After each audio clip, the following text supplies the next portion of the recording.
Hello po mga katambay, nagbabalik pong muli mga katambay ang inyong katambay para po magkomento po sa inyong muli.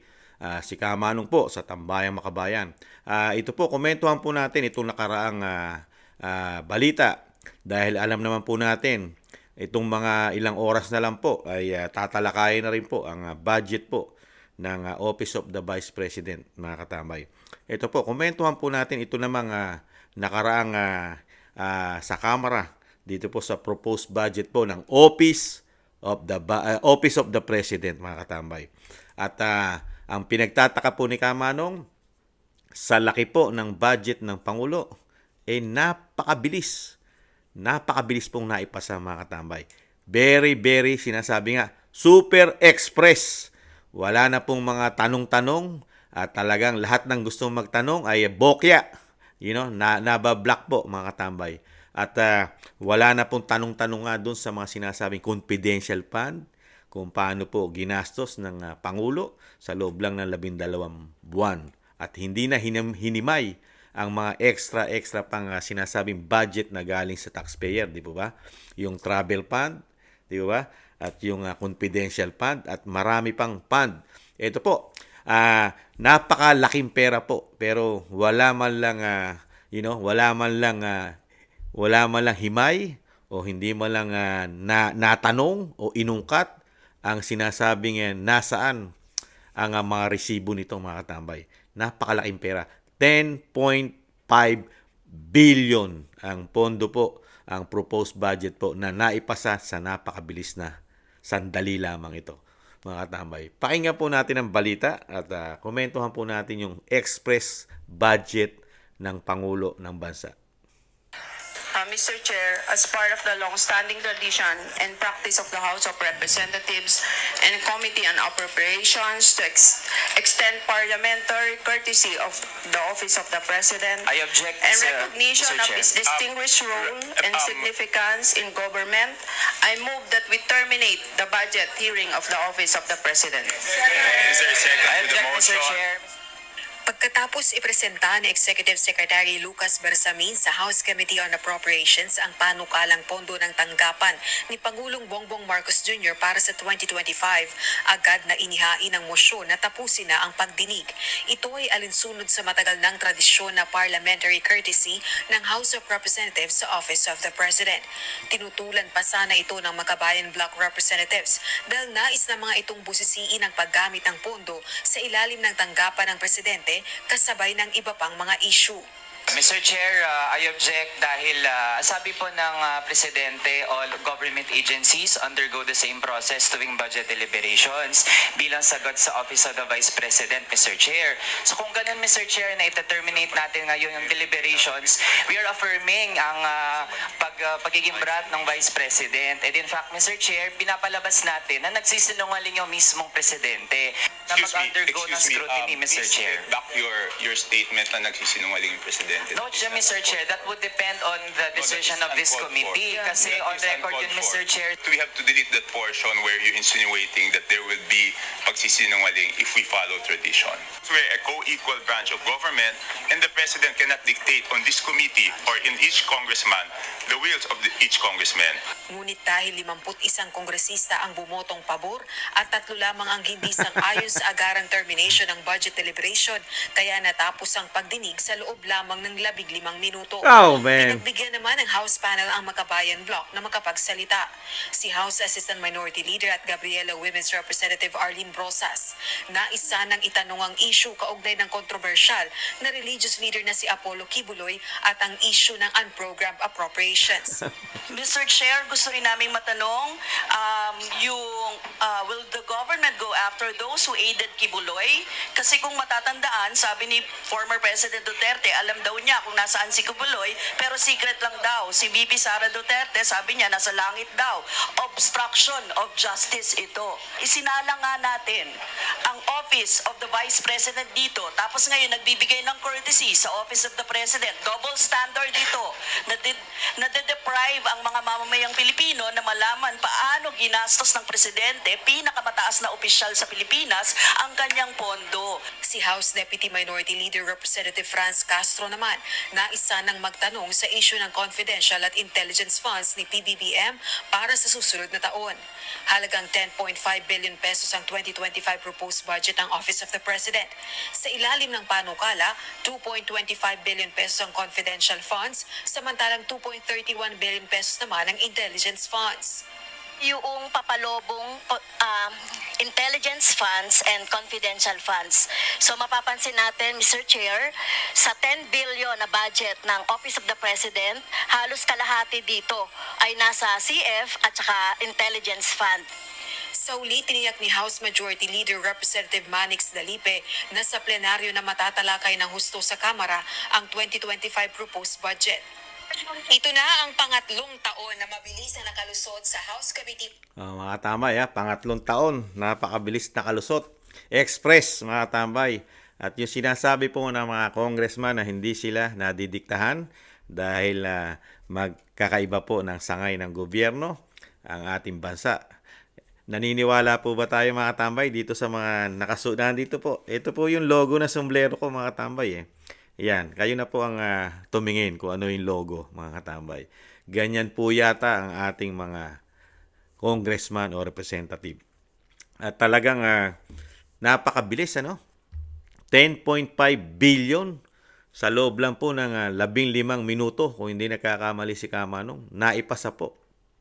At 51 congressman ang sinasabing pumabor dito at 3 lang ang hindi pumabor. At yung sinasabing Makabayan Black, mga katambay, moro-moro lang po ito. Komento ni Kamanong, moro-moro lang po ito pong pagtalakay at sinasabing nag-uoposisyon. Moro-moro lang ito. Parang isang pinikula na scripted. Komento ni Kamanong, palabas, mga katambay, dahil pagdating sa opisina ng Vice President, lahat po sila ay agresibong magtanong. Magtanong po. Samantalang isang damukal na pera ang budget ng presidente, ni wala man lang nakapagtanong sa kanyang Intel fund na mahigit 2 bilyon at yung kanyang confidential fund na mahigit 2 bilyon sa loob lang ng 12 buwan.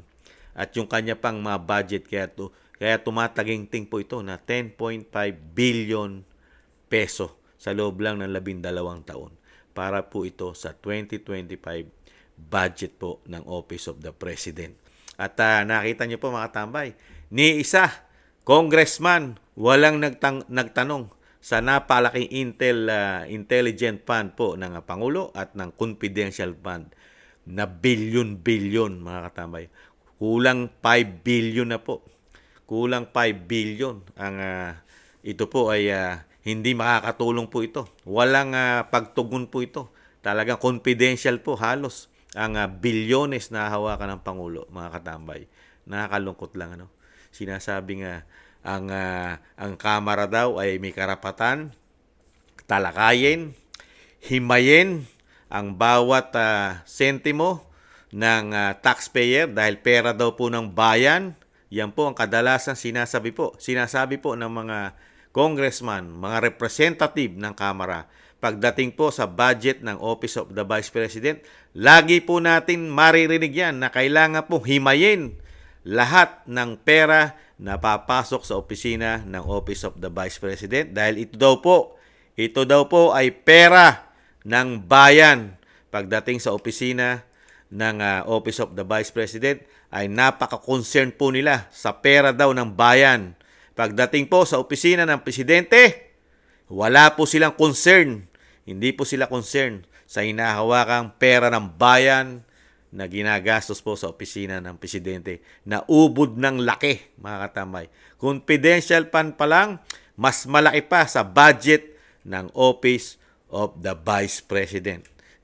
Kulang 2 billion din po ang hinihinging proposal ng Office of the Vice President para po sa susunod na taon. At hindi na rin po siya humingi ng confidential fund. Budget lang po at lahat po ng programa niya ay makikita po natin sa kanyang website ng Office of the President kung saan dadalhin, nakaprograma at poponduhan ng Pilipino, ng taxpayer. Pero sa kabila nun, ang ating mga kagalang-galang na may logo ng aking sombrero ay talagang mahigpit pa rin, binabantayan at pinupolitika.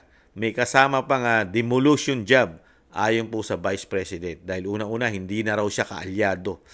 Kaya po napakarami pong questions sa kanyang opisina at talagang napakarami pang tawag sa kanya. Nitong huli, may tawag po sa kanya ang mga congressman na siya daw ay bratinela o tinatawag na spoiled brat, mga tambay, ang Vice President. Samantalang sa Presidente, isang executive secretary lang nagpunta sa Kamara, si Secretary Lucas Bersamin, sa loob lang ng 15 minuto at wala pang 20 minutos, tapos na ang 10.5 billion pondo na opisina. Samantalang sa Office of the Vice President, kailangan pang magkaroon ng isang damukal na hearing.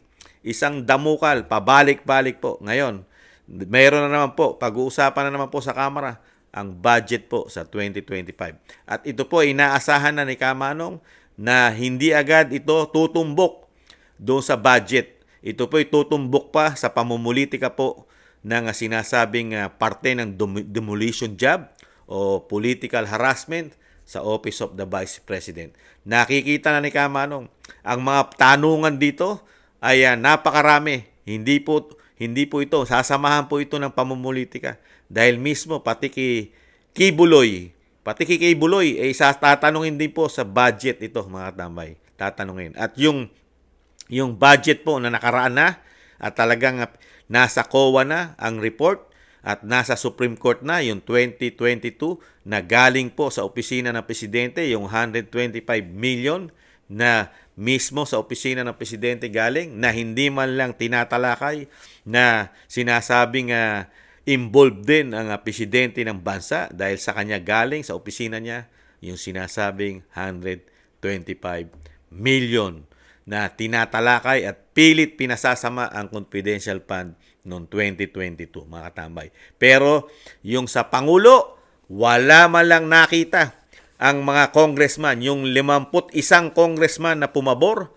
at talagang ipinasa ng wala pang 20 minuto, wala po silang nakita. Bahid na sinasabing korupsyon di umano dito sa paggamit ng intelligent at ng confidential fund ng Pangulo na kulang 5 billion pesos, mga tambay.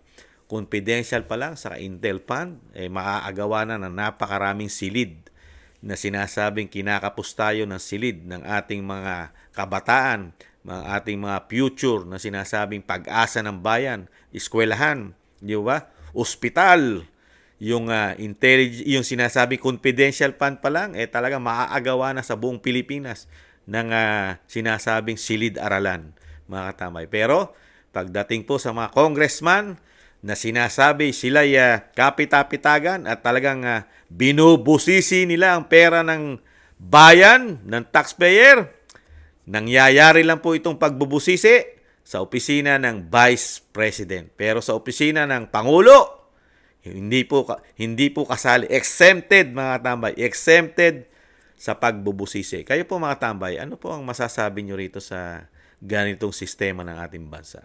Ganitong sistema ng Kamara at Senado, mga tambay, pagdating sa kaperahan. Sa bagay, hindi po tayo magtataka nga pala, mga tambay, dahil nga pala, bakit nila bubusisiin at kukwestiyonin ang pera o ang budget ng Presidente, samantalang yung kanila, hindi rin nakukwestiyon. Di ba? Wala rin po nakukwestiyon sa pondo budget ng Senado at Kamara. Di ba? Mahihiya naman sila sa Pangulo pagka kinuwestiyon nila ang budget nito. Samantalang sa Kamara, magmula sa Speaker hanggang sa Representative, Congressman ang tawag, wala pong nagko-question dyan, mga katambay. Ganon din sa Senate President at mga senador. Wala rin po nagko-question dyan. Sino magko-question? Si Kamanong? Si Kamanong lang ang nagko-question. Tatanggapin po ba ng mga congressman ang question ni Kamanong at ng mga senador? Hindi po. Hindi po. Dahil wala pong silbi sa kanila. Lalo pagdating sa kaperahan, baliwala sila. Baliwala si Kamanong, mga tambay. Yung vice president ka, binabaliwala nila. Hindi nirerespeto, hindi ginagalang, di ba? Binabastos kung ano-ano ang tawag, patutsada, di ba? Bansag ng mga ito sa Vice President. Kikamanong pa na tatanggap ng respeto sa mga kapitapitagan natin logo ng sombrero ni Kamanong. Nakatambay? Ang Vice President niya, kung ano-ano bansag, ngayon binansagan nila ng Bratinela o Bratenela. Tinatawag na spoiled brat, mga tambay. Biruin mo. Ano kaya ang susunod pa nilang bansag dito, mga tambay, na walang paggalang respeto ang mga sinasabing nasa Kamara at Senado di umano. Di ba ba? Nakakalungkot lang na ngayon, isasalang nila ang budget ng Office of the Vice President. Ganito ang nangyari nung isinalang nila ang budget ng Presidente. Napakabilis. Wala pang 20 minutes, tapos. Di ba? Makakarinig sila ng salita ngayon sa Vice President. Makakarinig sila ng salita pagka ito naalala o binanggit ng Vice President. Talagang makapagsasalita rito di umano ang Vice President. Hiyang-hiya naman ako sa inyo, mga kapitapitagan, mga representative. Yung sa Pangulo ng Pilipinas, wala pang 20 minutes at walang tanong-tanong. Walang computation na kung paano ginastos. Samantalang ako, pangalawa sa pinakamataas sa bansa.